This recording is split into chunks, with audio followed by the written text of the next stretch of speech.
Something? Tovela. Ke a go kwana. Onkwa. Eh. Much better. I think it's working now. Yeah, ke go kwa sharp. Yeah, okay. Finally. Yeah. Yes, sir. How have you been? No, I'm well. Hey, I'm well. And you say? No, I'm okay. I'm surviving under the circumstances. So I'm doing my best to ensure that I'm safe. I'm happy. Yes. More than anything, I'm hopeful. Okay, that's good. Excellent. Yeah. Thank you so much for the invite. I'm a bit nervous, but I'm not trying. No, you've done more intense interviews than this one, so you can't be nervous now. And people that don't believe that I'm the most shyest person, like I'm so shy. I'm very shy. And then though you went to business, you went to working with people, you've done so many public appearances where you talk publicly. You've done so many radio interviews, so many TV interviews, and then yet you say you're shy. Yeah, I don't know. You know, until today, I mean, every time when I conduct an interview or even when I'm about to give a talk, you know, obviously I pray, but I still get a lot of nerves, eh? No, I understand. Yeah, I still get a lot of nerves.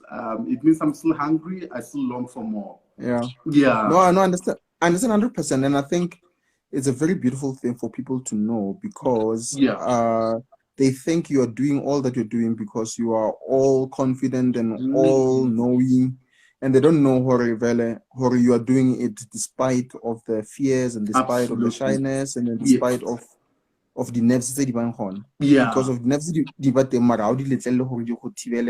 to do what you want to do, you know. Yes, because I think there's a bigger picture that we're all striving to achieve.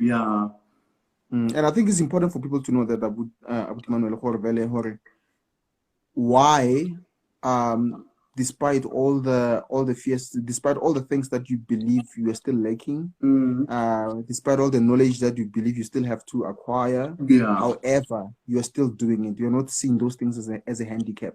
Absolutely. So what do you think is that important? So what do you think is that important, not to see the areas of your weaknesses as handicaps? You know what? I think that is because of the belief that I have for my community, for my country. I got such a big vision. You know, I'm such a dreamer. I want to do so much. You know, not only to empower myself, but also to empower my community, to empower so many young people. And obviously, along the way, there might be so many obstacles, and I don't want to let those obstacles to define me or to stop me, you know, to achieve those goals, you know. And I think most of us, you know, we spend time, you know, letting our challenges, it might be, you know, coming from a poor background or our disadvantaged background, you know, to sort of hinder your progress in life. So I'm one person that, you know, I've learned from a tender age that, okay, despite who I am, my failures, I need to push. I don't have to be perfect, you know. I don't have to get, you know, any validation from someone else.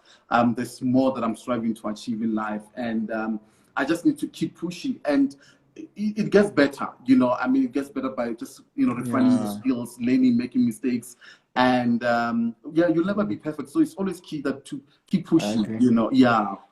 I agree 100%. Norman, thank you so much for that.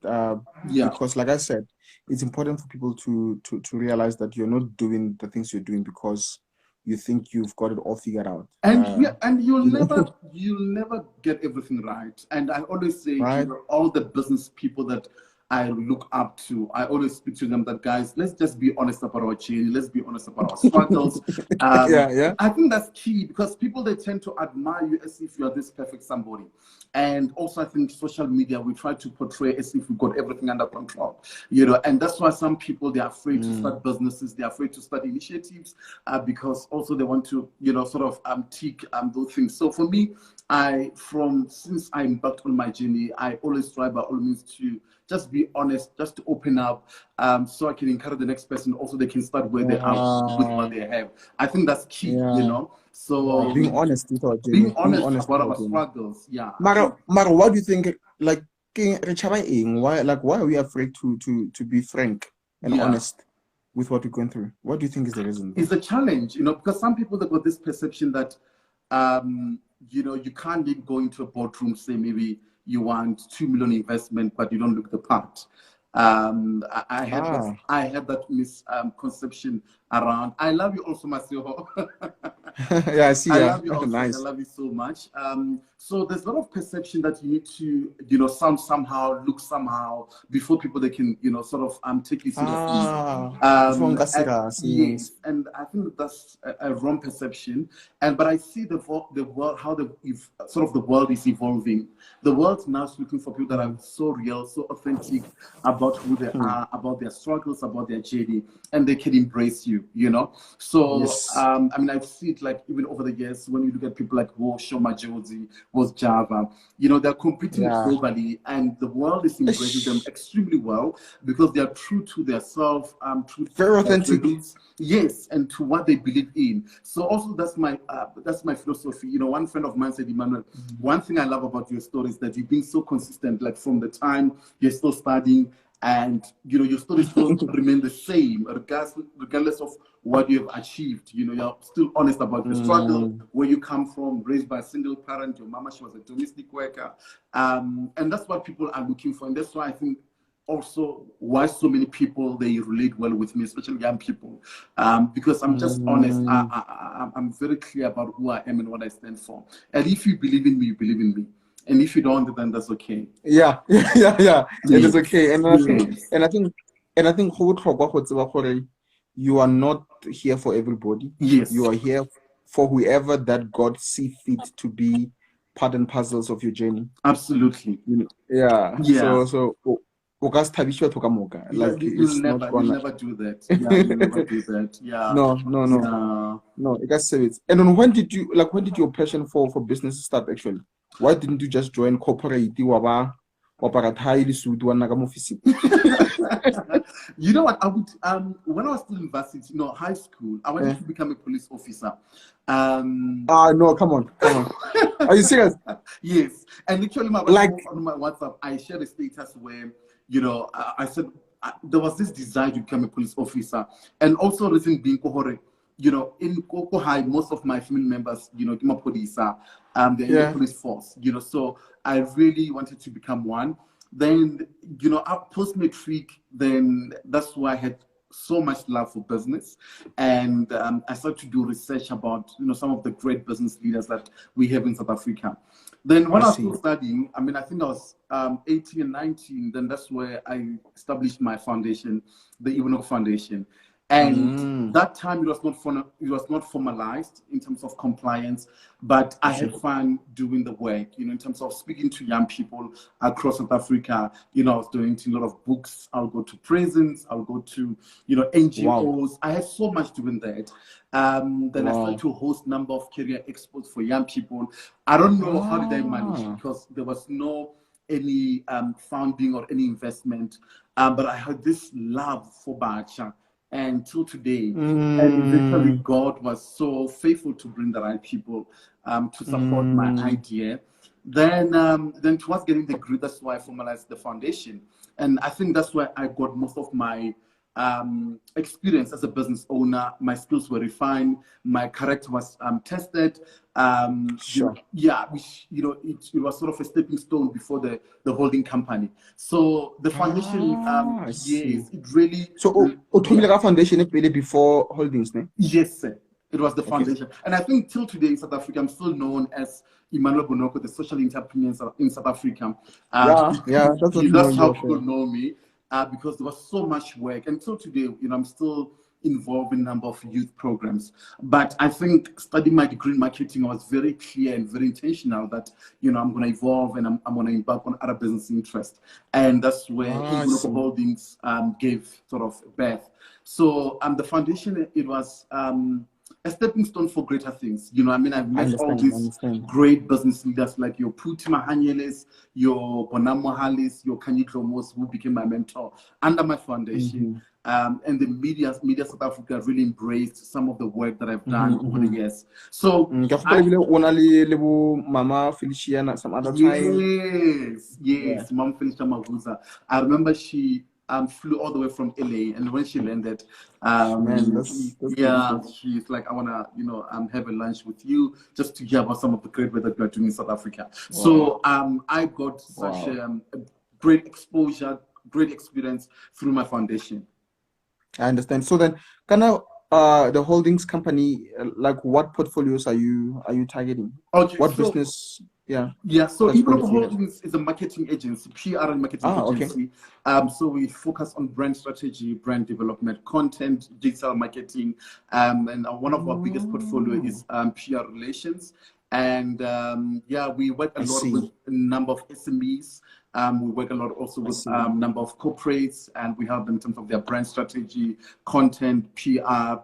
Obviously, PR also is quite diverse. So when people think about PR, they think only traditional media, but there's digital, there's social media, there's corporate partnership, there's a lot of corporate endorsement, and we manage a number of also media personalities in terms of their brand, and also just to sort of evolve now, or just to guide them in terms of their development. That's the holding company. So do you have some other, do you have creatives in your team? Yeah, we do. I have such a big team. I'm blessed that I have such a big team, and it's been quite a journey. I mean, I remember when I was starting up, I only had 2 guys that I was working with, and just to see over the years, I have more than 10 staff that I work with, and this year we're able to take 6 more interns. So I did start on a good note. 2020. Before this crisis, and I'm in a good space, and I believe that that's a beautiful story. There's still more to come, and but I don't want to limit myself. I mean, I just started to become the green market, but I feel in years to come, I'm also gonna sort of expand to other business interests and venture to other things Absolutely. as well. Yeah. So the foundation, do you have other people who are taking care of it while you are focusing mainly on the holdings company? Yeah, so the same team that I work with under the foundation, under the Bonoko Holdings is the same team. Oh, they are on the okay. But one lady that I worked with, now she's in the US. Her name is Mamelo. She was one of the co-founders of the foundation. But most of the guys, I still have them under the foundation. Even if Yobaloi is one of my directors under the foundation. That's amazing. Yeah, as much as he's doing extremely well and also being busy from his side, but I know, when I feel you've been working together for some time now. Yes, we're coming a long way. Yeah, since he's a homeboy, guys. So then so I've seen both of you guys doing some some public related appearances together, working together on something. Yeah, that's quite an amazing young man, that one. Absolutely, amazing young man. Yeah, no man, thank you so much for for that insight. So now, Abuti Emmanuel, and ever since I knew you, there is one thing about you that has always been a consistent, that has always been standing out. It is that I see you as the most humble person I've ever met. Wow, thank you. And that thing has never changed. So, but my question to you, it is that in business, because of business value, sometimes say ruthless over one thing. There is certain level of aggression that is needed to actually forcefully move forward in certain things. There are certain doors whereby even when you knock kindly, no one will open. You must push them harder and stuff like that. So how is your humble nature actually working there? Is it working as a handicap? Is it working as to your advantage? If to your advantage, how so? So I mean, starting up a business, I think one principle that I've learned, it was about the power of treating people well.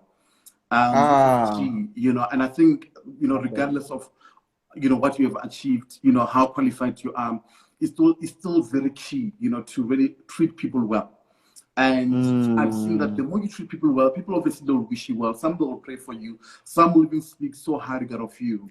I think that's key, to really respect Batu. And I think also, raised by a single parent, my mom, I mean, she was a domestic worker.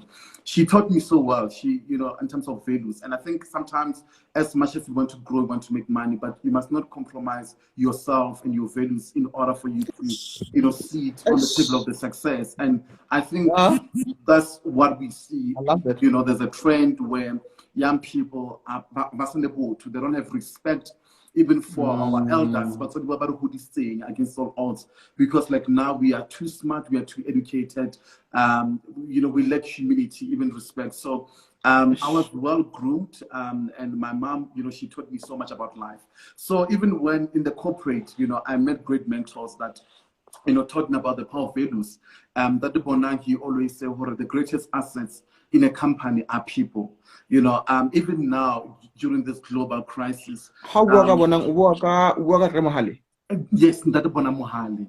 Okay, lift as you rise, ne? Yes, sir. Yes. No, I love that man. I love that man. Absolutely. He was the group CEO of South Africa. And he taught me so much about business, about leadership, and even now during this global crisis, it can't be about profit. It can't be about, business as normal. It's about time that, we consider people, the human touch. Are people okay? It's about time that we support our clients, we support our leaders, and we try by always to add value. We can't always blame the government, but I believe every person, they've got a mandate, to play within the community. So even in terms of business, I'm a hard worker. If you have seen, I'm always in the office, even on Saturday and Sunday.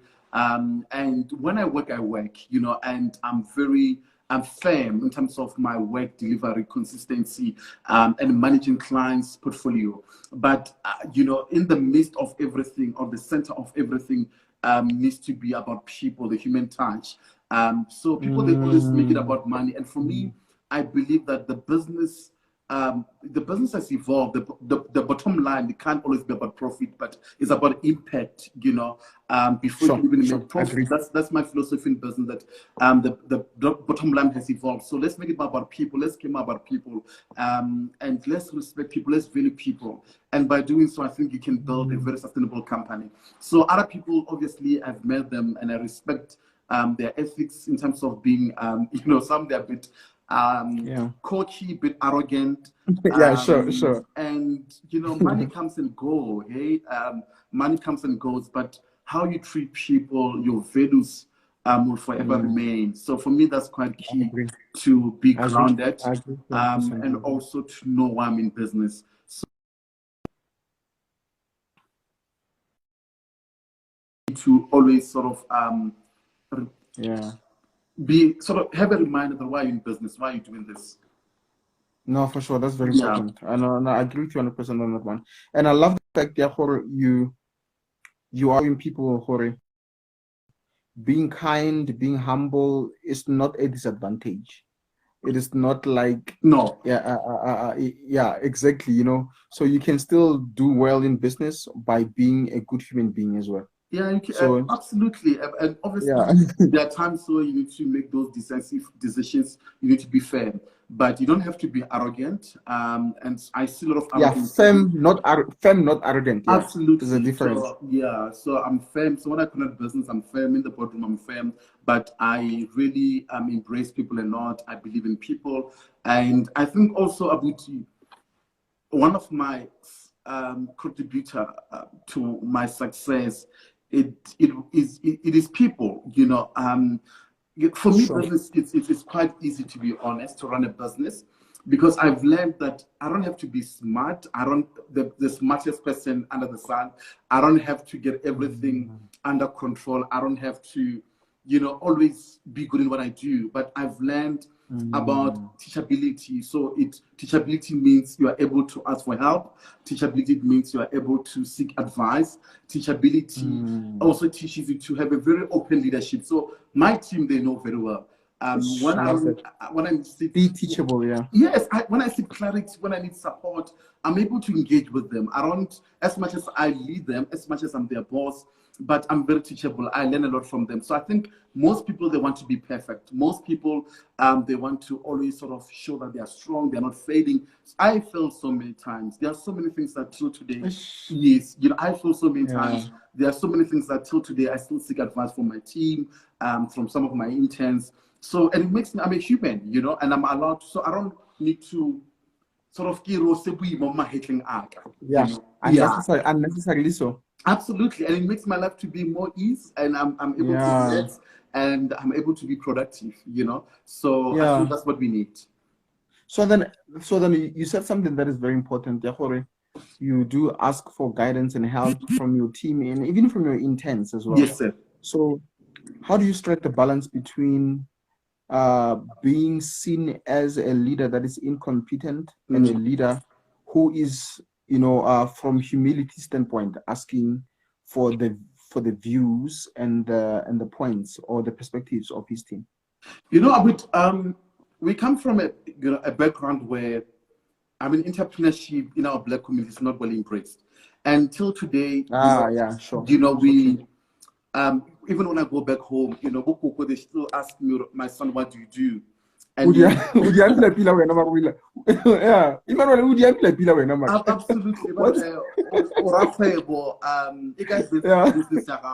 And they expect you to, you know, maybe celebrate or something, you know, and you are running, I mean, you are offering services that they can't see them, you know.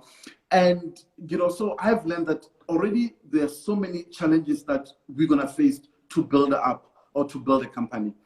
You still need to get a lot of validation from your family, your community, even your fellow Black people. Sometimes they need to validate, are you good enough? Can you do it?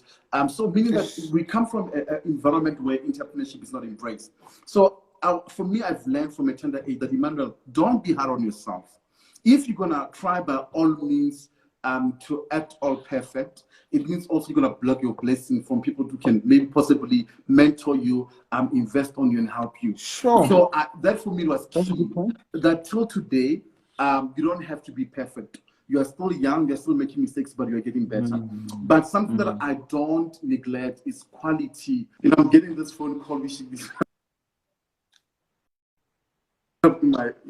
I make sure that, you know, we deliver with exception. You know, I make sure that, you know, our clients were able to add value, we are able to support them. So even my team, they can see in terms of how I conduct my business, from, you know, work delivery, quality work and consistency. So they are learning a lot, you know, through my action. You know, I don't only I love it. My implementation, you know, they can learn that, you know what, Emmanuel already, his vision is well defined in terms of what you want to achieve. But Norman, I love that. Yeah, but be a human, you know.